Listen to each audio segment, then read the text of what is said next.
In my previous life as a Catholic friar, one group always loomed large as the bogeyman of the Church. That organization was the controversial Opus Dei.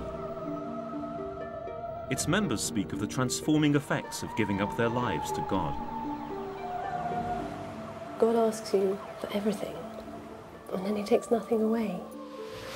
This surrender to service, you know, this gives you the biggest rush you can get this side of heaven.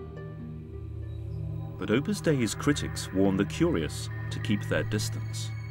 Opus Dei is a bit like a fire. If you're near it, it's wonderful. If you get into it, it might burn you. And some ex-members are still bruised by their experience. What happens when you're in Opus Dei is that you lose touch with your true conscience, with your true emotions. Now Dan Brown, author of the Da Vinci Code, has turned the spotlight on what some have called a Catholic sect. Are they angels or demons? This is the story of my own encounter with Opus Dei.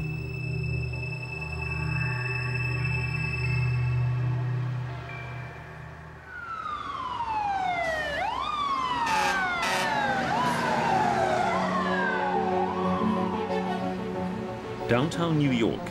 For fans of the Da Vinci Code, this city is the world headquarters of Opus Dei. The real HQ is actually in Rome.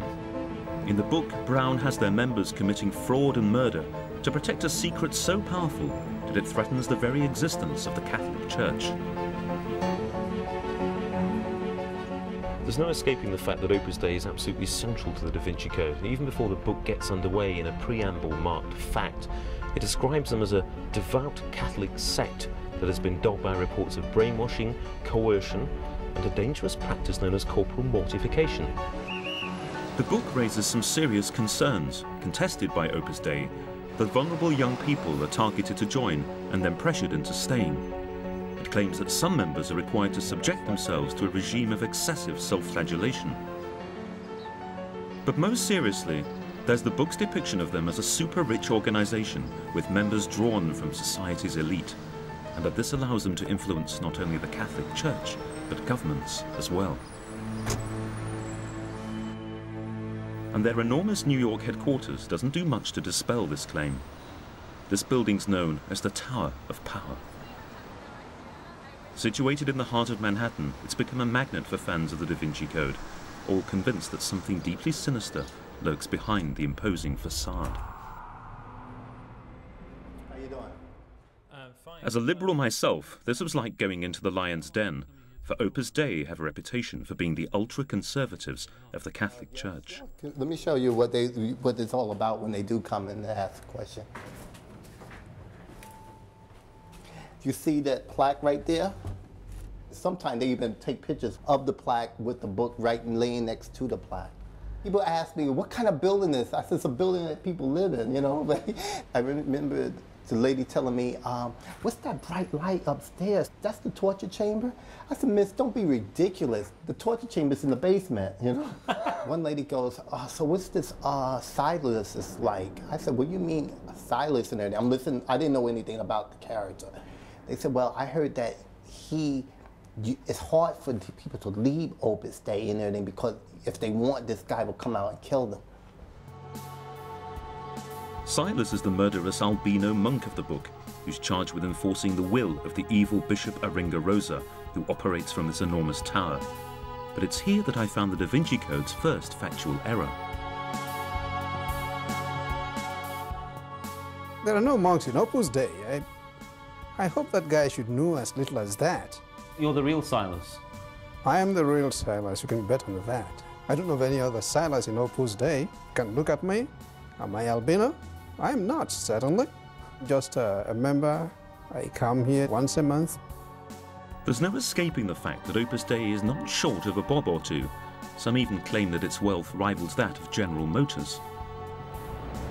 So, Lynn, tell me, how much does it cost to build a building like this in Manhattan? Well, this building itself cost somewhere around the $40 million mark. 40 million? 40 million. We're just down the road from the Empire State Building. You've got Times Square up here. You can see if people want to depict Opus Dei as a very rich organization with lots and lots of assets, this building is, you know, it does suggest that you've got megabucks, doesn't it? Well, whether it suggests that or not, I don't know, but the fact is that it was all through donations. People were just incredible with what they gave because they knew that it was all going to the glory of God. And to have a building in New York City where the hustle bustle of every single profession you can imagine is going on is just saying, we're here with you.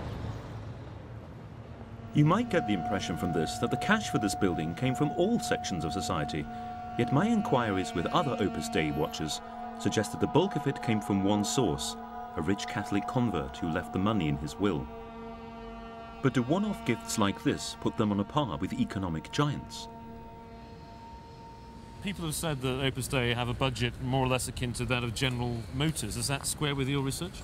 Not exactly. Last year, General Motors reported assets of something on the order of $450 billion. Now, by the most generous estimates of Opus Dei's worldwide holdings, the highest number you can get to is $2.8 billion, so it's not quite on the same order. And that, by the way, John Allen has spent 2 years combing through the accounts of Opus Dei and investigating its membership. We would have to say there is something of a white-collar profile about most members of Opus Dei. Historically, they made a point of targeting elites on the grounds that if you evangelize the elites, then you transform culture. And I think the heart of the attraction of Opus Dei for many people is precisely the ability to combine a very serious professional commitment with a very serious spiritual commitment, which means they get a disproportionate share of bankers and lawyers and architects and intellectuals and writers and so on. And secularists, of course, would hate this, wouldn't they? Well, again, I would say that's precisely the point. This is a full frontal challenge to secularism on its own turf. Opus Dei is proud to have spread its influence across the globe.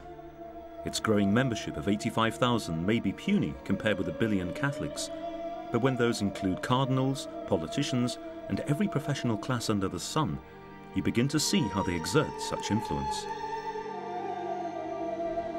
Known to its critics as Opus Dei, it's involved in 15 universities, plus 166 student residences worldwide, 36 schools with a total of 25,000 students, and 7 hospitals.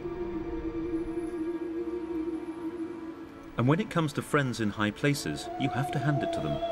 It has 20 members within the Vatican, including a cardinal and the Pope's press spokesman. Even here in solidly Protestant Britain, Opus Dei's highest-ranking devotee is none other than Ruth Kelly, the Education Secretary.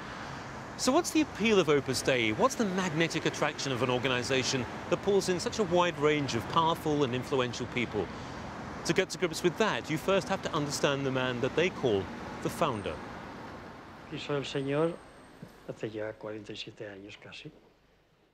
Opus Dei was founded in 1928 by an ambitious young priest in pre-Franco Spain. Jose Maria Escriva preached a deceptively simple message of personal spirituality. From humble beginnings, the charismatic Escriva took Opus Dei to the very center of the Catholic Church, leaving a lasting mark on those he encountered. I've only met him this once, you know, such a long time ago, when I was 15 years old, and he changed my life. I was invited to this meeting, which he had with young people, and there were about 100 people. I sat at the back. He didn't talk to me. I just listened to him. I can't remember what he said, but I was very, very struck. I mean, he was explosive. I went in as a typical teenager with angst, and I came out sorted. The message is about striving for holiness in everyday life. It's a very simple message, but very powerful. You know, every day you seek God, your colleagues at work, with your family, at home, or down the pub with your mates. You try and be the same person and bring God there. This surrender to service, you know, this gives you the biggest rush you can get this side of heaven. As my journey continued, it became clear that the founder is a man that splits the church right down the middle. His most strident critics say he set up a Catholic branch of the Moonies. But his disciples say his life is a beacon in the gloom of a Europe that has turned its back on God.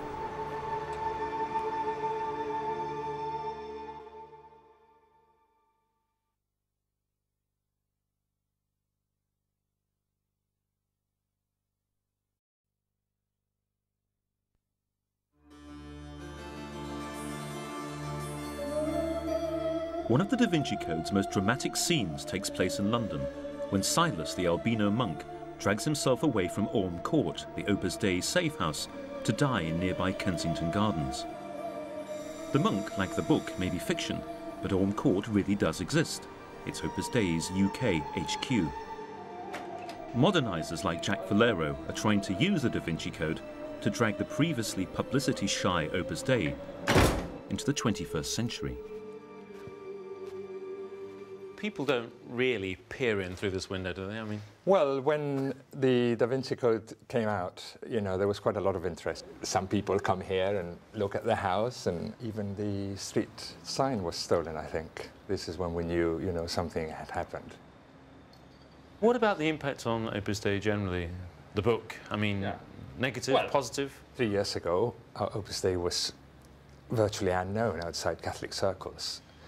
Now, 17 million people have heard of Opus Dei. Of course, they've heard a pack of lies, but we can explain what Opus Dei does, what is. In the past, you were at a party, you said, I'm in Opus Dei, was like a real turn-off, you know. 2 weeks ago, I said, I'm in Opus Dei, and all the heads turned to me. You know, I had the whole floor. It was, you know, it's a great feeling that you I mean, like actually... before, it was like talking about your mother-in-law, wasn't it, really?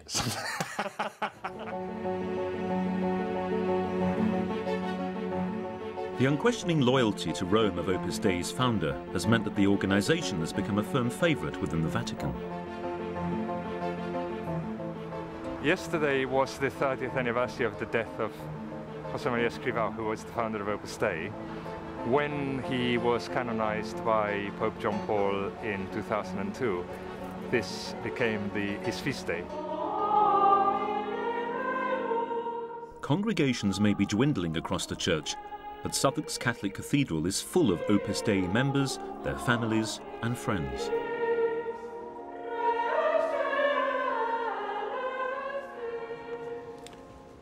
It's a beautiful summer's evening, and while most of London is probably sizzling sausages and having barbecues, here are, well, it looks like several hundred people at this special mass for the founder of Opus Dei, St. José María Escrivá.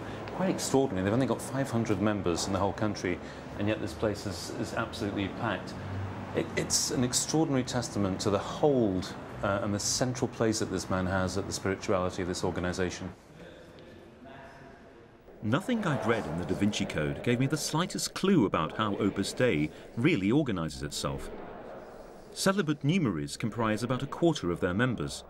They live in special centres and devote most of their earned income to the cause. Most of the rest are called supernumeraries, whose vocation is to marry and start families. And seemingly ever-present is the ghost of the founder, always hovering just around the corner. I certainly think of him as someone who's had a fatherly role to me, even though I never knew him. I try to keep him in mind very much through the life he led, because it's a very good guide for living.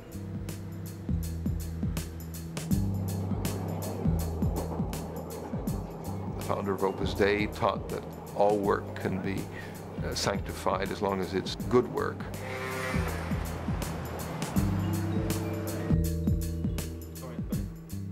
If one has the right order of priorities, it's possible to carry it out in a way that's compatible with all other aspects of my life. One's spiritual life and one's family come first.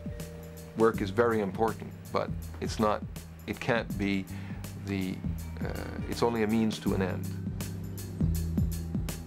Paul and his wife Benedicte are what's known as supernumerary members. They have 5 children. The teachings of the founder encourage married couples to have families and for the women to remain at home and look after them. I think in my case, my place of work is in the house, as you see. It's made of hundreds, thousands of little things to accomplish every day, and very often every day the same. But doing it with a smile. Women have a bond with their baby in a way that a man can never have. This is, I think, what has to be the basis for trying to understand the different roles of men and women in society. I mean, we are different. These views on family life mimic the views of Escriva. He saw himself as the father of the organisation, in charge of everything. The founder stressed that the family, without unity, cannot build anything.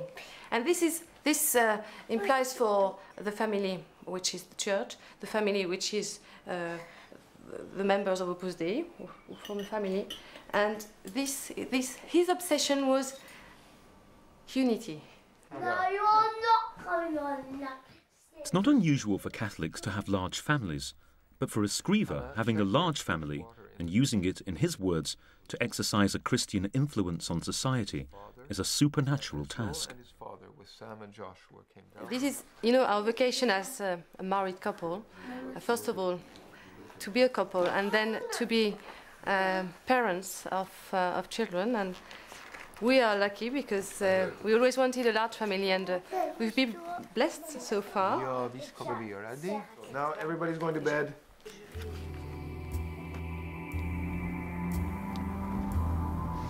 One of the Da Vinci Code's charges against Opus Dei is that its views on women are medieval, that female members are forced to clean the male halls of residence for no pay, while the men get on with the praying. Like so much of the book, there is a grain of truth in this. All the cleaning is done by women, called assistant numeraries, but there the similarity ends.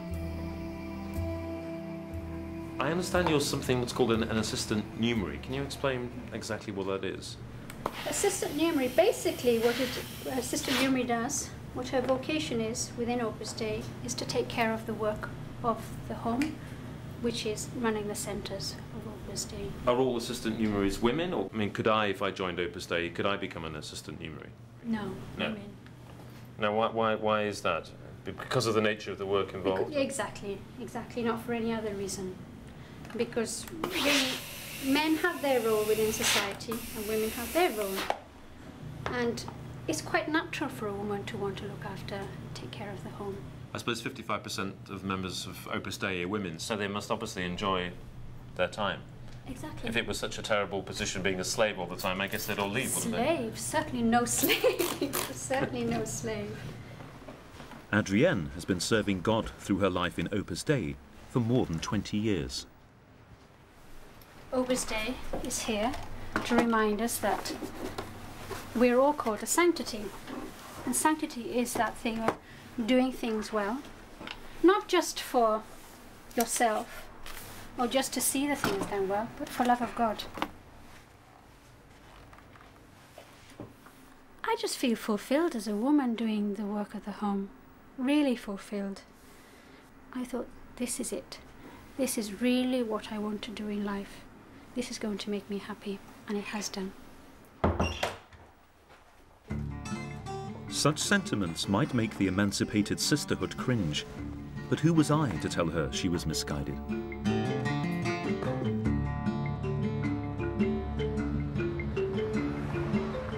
Though Opus Dei doesn't have monks or nuns, there's another level of membership who follow the teachings of their founder with an even stricter devotion. These are the numeraries. After years of study that covers philosophy, theology, and the writings of Escriva, they go wherever their spiritual director sends them.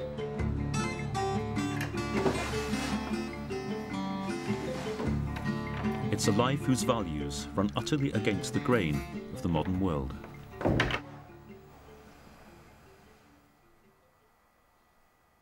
A numerary is a person who has given themselves totally to God in Opus Dei, in what we call apostolic celibacy. We will not marry, and we will be totally available all of our lives for whatever the needs of the prelature are. I'm totally aware of what I've given up, but that is a decision which I think is worthwhile. Numeraries live in single-sex centres.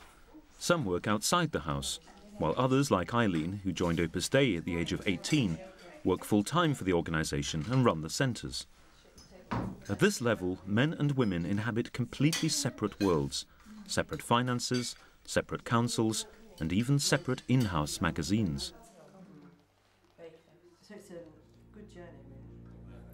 Now, when I was a friar, I made a number of vows, but not once did I have to engage with perhaps the most controversial aspect of a numerary's life: corporal mortification. The Da Vinci Code homes in on an object called the Silis, a strap studded with sharp metal spikes.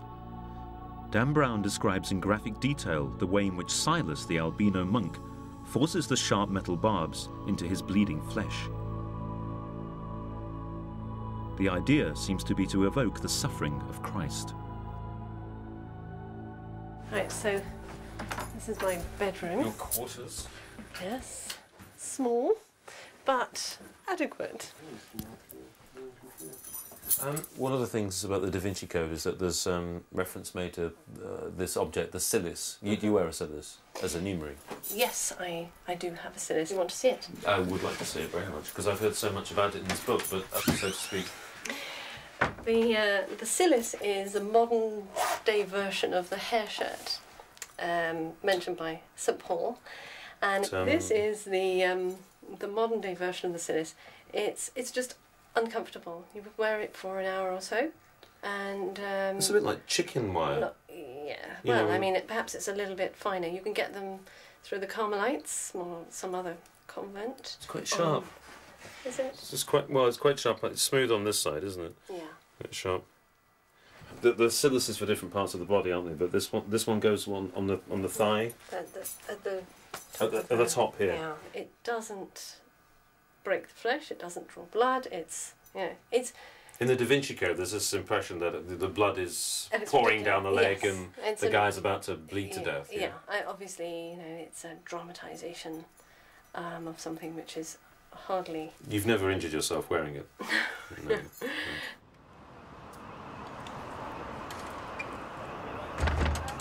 Well, it was quite a day. I have to say, I think Eileen's an amazing person. She's got this sort of tranquility and sincerity about her, which is so obvious the minute you meet her. But I was also really taken by what she had to say about corporal mortification and the Silis. I mean, she's so sincere about what she says about it, and yet, on the other hand, when I was holding it there in front of her and feeling its sharp spikes, I was thinking to myself, my God, what's it actually like to wear it?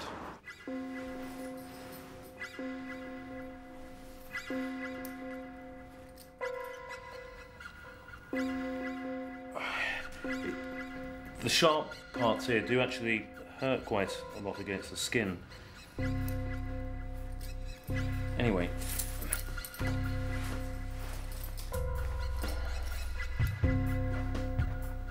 Numeraries are supposed to wear the Silis for 2 hours at a time, most days of the week.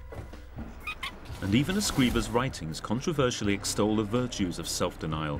Let us bless pain, he says, love pain, sanctify pain, glorify pain.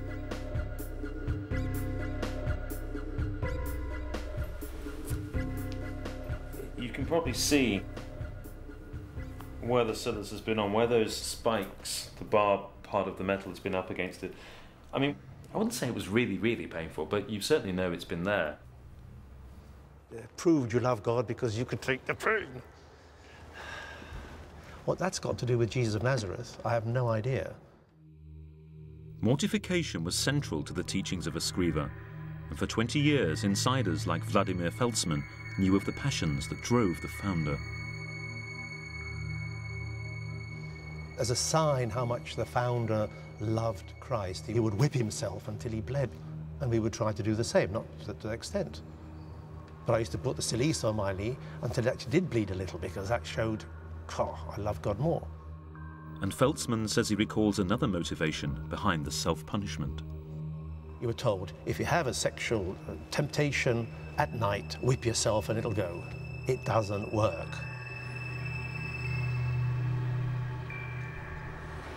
Since the death of a scriba in 1975, the cult of personality around him has grown, and his tomb beneath the altar of an Opus Dei centre in Rome has become the place of veneration and pilgrimage. He is, in some ways, a sort of a living Quran. everything that he said and did was the transmission of God's word. And therefore, everything that he wrote and said had that divine value. Which is fine, but there's always a danger, because he is human.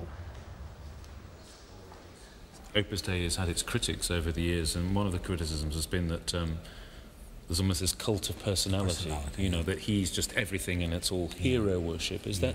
I know him very well. For me, I mean, the idea I had of his personality is that he was my father, the person that loved me most on earth.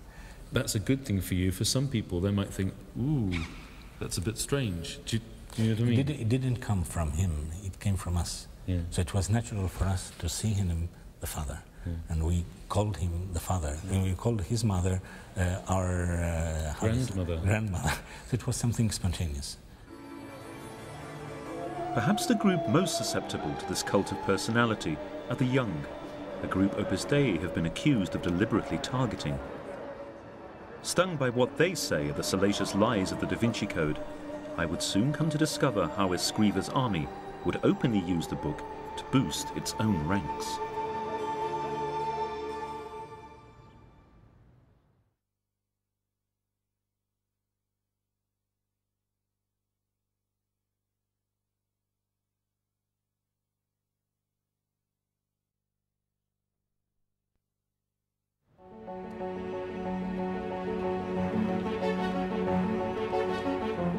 One of the ironies of the Da Vinci Code's phenomenal success is that it's brought Opus Dei to the attention of millions of people. Opus Dei have been quick to turn this to their advantage, an example, they might say, of God nurturing good out of evil.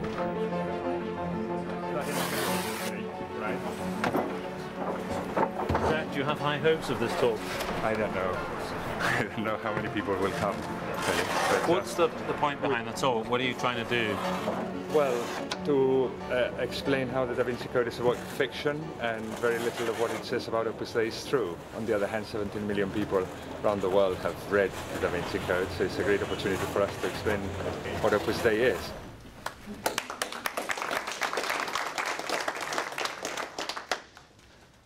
The other day, I'd been on the Underground, and I had seen people reading the Da Vinci Code, and a question occurred to me. How much about Opus Dei in the Da Vinci Code is true?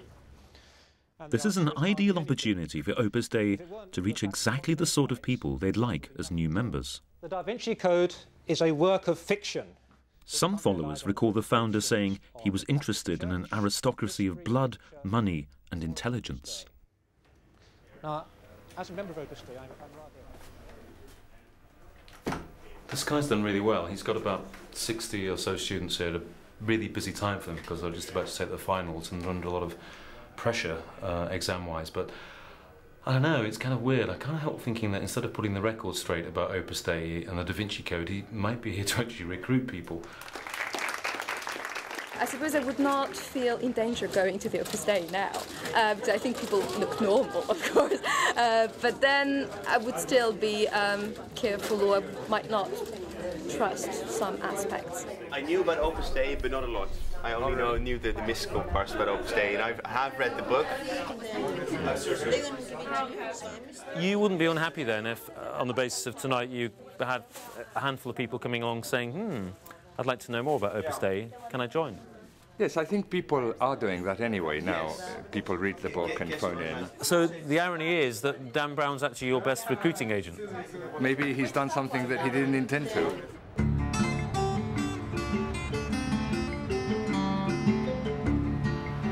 So Dan Brown, take a bow. You've already swelled the ranks of an outfit that I suspect you don't entirely approve of. But if Opus Dei do stand accused of grabbing them while they're young, to paraphrase the Jesuits, there was an obvious next stop on my journey.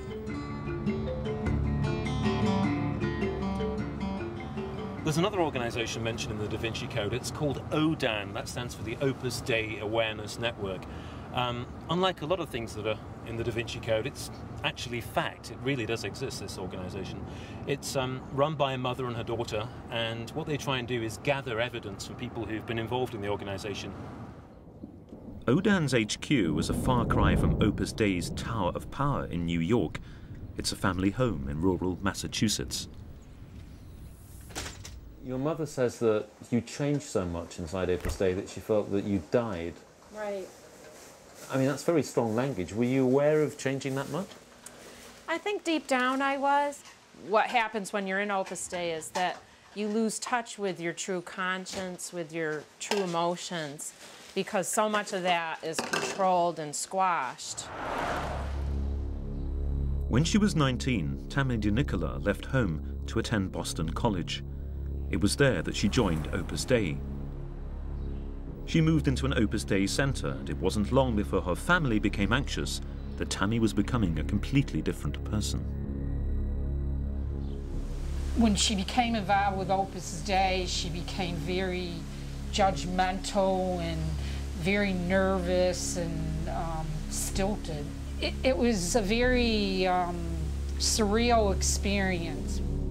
Her parents knew next to nothing about the strict regime of mortification and celibacy. They became so concerned that they asked for help from their parish priest to bring Tammy home. All this happened getting on for 20 years ago now, and might it not just be the case that, it's just you had a very bad piece of luck? And we can't conclude anything about Opus Dei. I think that's what Opus Dei says all the time, but through our organization, ODAN, we've heard from thousands of people over the years with the same experiences and throughout the world. It's like any relationship. When it breaks, some people survive it, other people get hurt. Some people have obviously been very hurt because otherwise they wouldn't be writing these things that they write in ODAN. I should clarify that of the former members that of Opus Dei around the world, the vast majority, 90 or more %, are very happy with Opus Dei, or at least indifferent. Very, very few are bitter about their experience.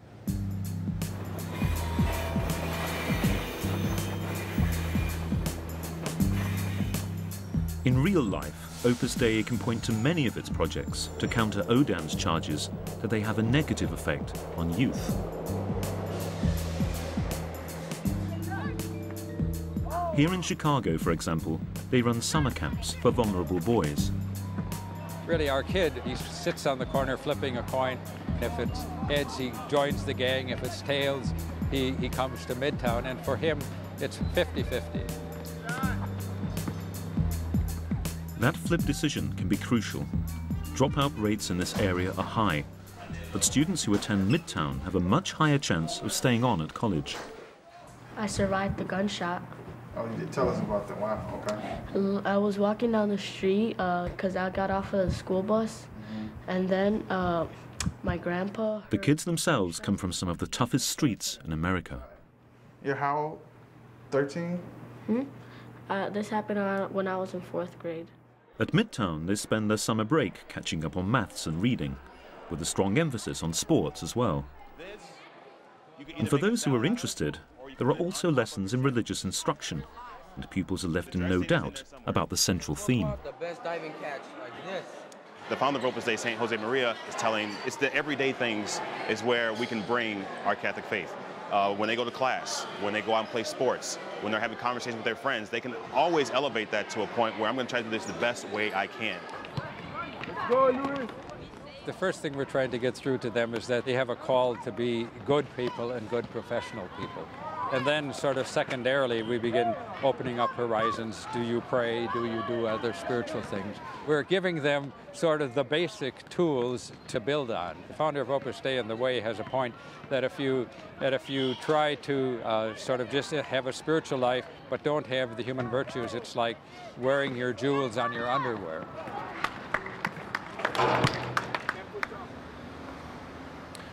The work of the Midtown Centre doesn't feature very prominently in the Da Vinci Code. In fact, it doesn't feature at all.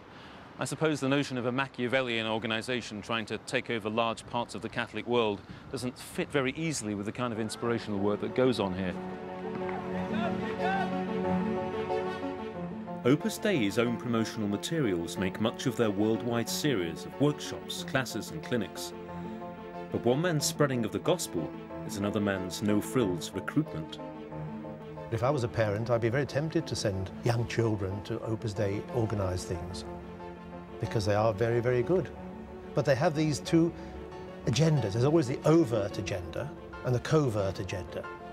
In other words, we organise a camp, we organise lectures on Shakespeare, which you benefit from. But the real reason we're organising it and spending resources, energy, time, money, is we might meet people who we can recruit. Opus Dei deny that they act covertly, yet Vladimir Feltzman, a member for 22 years and a personal favourite of the founder, feels differently. When he left, he worked as an educational advisor to the late Cardinal Hume. He knows both the recruitment techniques Opus Dei used and the worries that this provoked. Basil Hume was come across a whole series of families who were really worried about what had happened with their children. And he took this on board and made guidelines saying, you know, you shouldn't recruit a person at the age of 14 and a half. You should let them speak with their parents. You should give them access to a worthy person, a parish priest or somebody. That, of course, was more than 20 years ago, and Opus Dei say they've moved on. So much so that they're now moving into bigger, newer pastures with the express backing of the Catholic hierarchy. This church in an affluent part of North London is one where I've worshipped hundreds of times, and it now has a new parish priest. For the first time in Britain, Opus Dei have been entrusted with a parish of their own. Opus Dei has always wanted to serve the church. It's been serving the church in different ways. This is a new way of serving the church, and it's one that perhaps many people can understand better. I suppose some people will be looking and perhaps expecting or hoping, or maybe not necessarily with the same positive intention. The Cardinal has asked me to celebrate this Mass to install Father Gerard as parish priest. I'm delighted to do so, and as you know, this will be a new partnership between the Archdiocese and the Opus Dei movement. Pray for me to the Lord. I think it's a fantastic opportunity.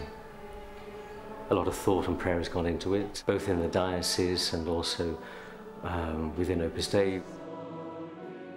I don't think anybody was rushing. And so I think this has come about in a very natural and very smooth way.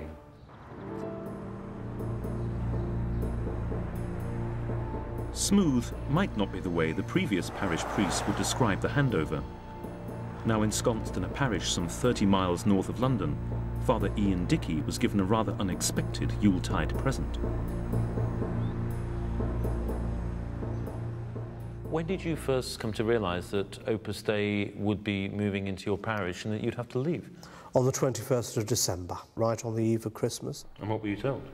I was told that initially what I was told about was coming here, coming to Buntingford. I was quite delighted to be offered that. And then I said, well, who's going to succeed me at Swiss Cottage? And I mentioned the name of a priest, a fairly senior priest in the diocese who I thought would be just the ticket for Swiss. Oh, no, Alan Hopes, the VG, said, you'll be very pleased to hear that we are going to appoint Father Gerard Sheehan as your successor. To which I said, well, actually what you're saying is that Opus Dei are being given charge of a parish for the very first time, and this is surely the main point of this agenda. How long had they been looking at that? I was told by Alan Hopes that the Cardinal had been in negotiation with Opus Dei for 6 months, so that would put it back to the beginning of June. And you didn't know anything about it? And I was not told anything.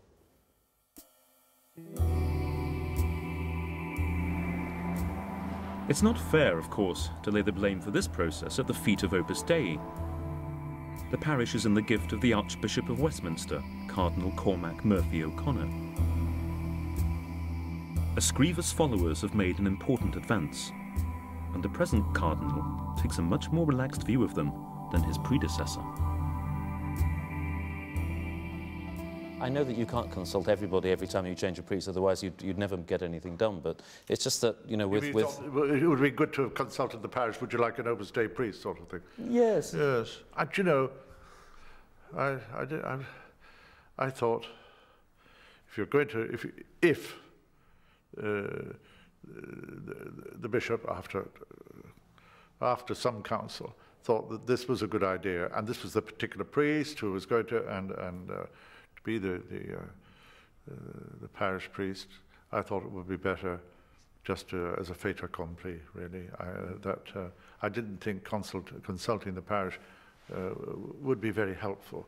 And I also think that over the years that Opus Dei, as a particular movement in the church, has become more, much more, I was going to say much more open. What I really mean is they are more part of the general life of the church. And more mainstream? I would have thought so, yes. At the climax of the Da Vinci Code, there's a dramatic confrontation. Opus Dei's Archbishop is told that the movement has become such an embarrassment to the Vatican because of its aggressive recruitment and bloody corporal mortification that all ties are to be severed between it and Rome.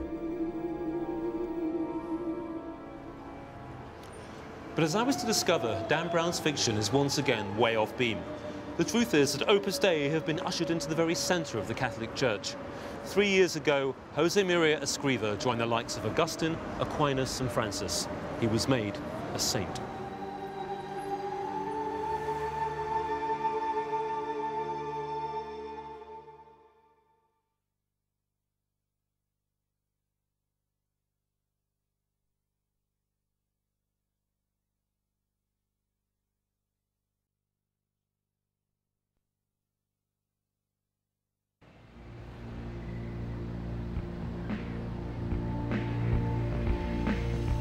One of the enduring myths about Opus Dei, and the one that makes them the most angry, is that they've used their wealth to buy power and influence.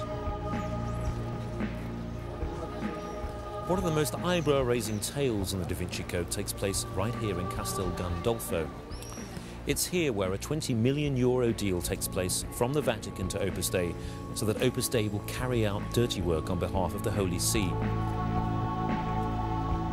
The bestseller says that Opus Dei owed its growing status in the Catholic Church to a massive loan made to the Vatican Bank, and that Pope John Paul II, a personal fan of Opus Dei's stance on traditional family values, intervened on behalf of the founder.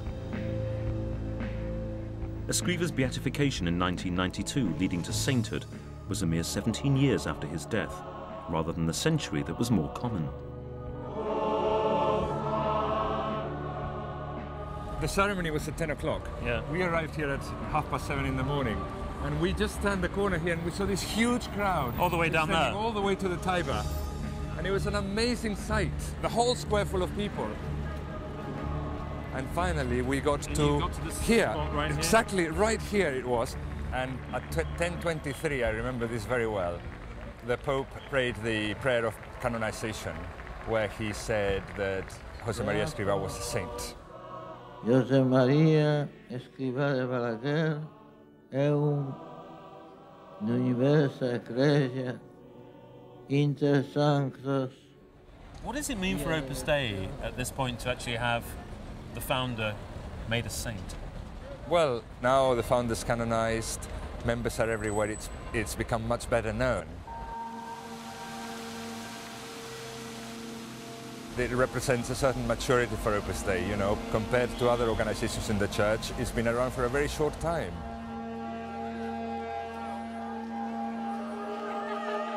There's not a shred of hard evidence to back up allegations of cash for sainthood, yet a stubborn disquiet persists about Escriva's canonization.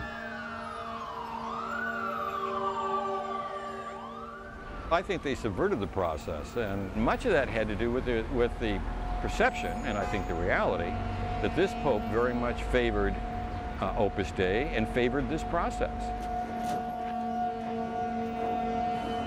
Can you really say that Opus Dei have actually left their fingerprints on this process? The tribunal phase, where they collect witnesses for and against, they're required to find people who are critical of the process. And in this case, they had a list of 11, only one was allowed to give testimony. I talked to 6 people who tried to give testimony, saying the man was vain, the man had a bad temper, all these things that would tell against him. Opus Dei deny special pleading and say that Escriva benefited from rule changes that ushered in hundreds of new saints. Yet critics were concerned that the man appointed to gather the evidence and present the founder's cause was a senior cleric from within Opus Dei. You can find here the testimonies of the witnesses. We had 92 witnesses.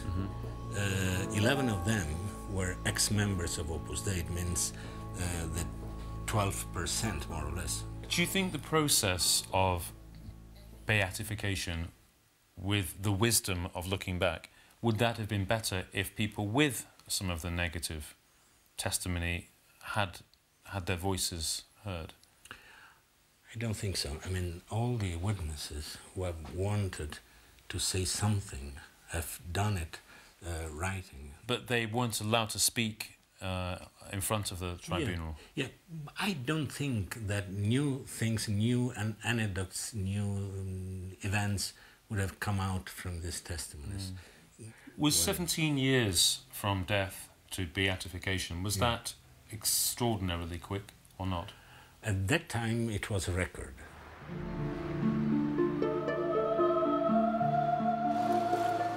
So I started this journey into Opus Dei with the frankly shocking claims made by the Da Vinci Code ringing in my ears. The book told me to expect a corrupt organisation that drugs and brainwashes new recruits and employs a murderous monk to enforce its will. None of these claims are true, yet there remains a distinct sense of unease about the organisation. Why is this? Opus Dei is sort of a marker in the broader cultural wars in the Church. For most progressive Catholics, disliking Opus Dei has become part of the job description.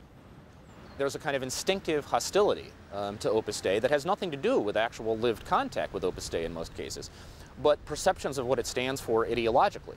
And in that, I think the opposition always needs enemies. This is not an hour on Sunday and forget about it the rest of the week. I mean, if you are going to be an Opus Dei, this is a very serious spiritual commitment, and it has a fairly demanding set of standards that it asks its members to meet, and therefore it's simply not the kind of commitment that most Catholics most of the time are going to be willing to make. At its purest, there's a simple Opus Dei vision, a lifelong daily commitment to the founder, to worship, and to God. Father,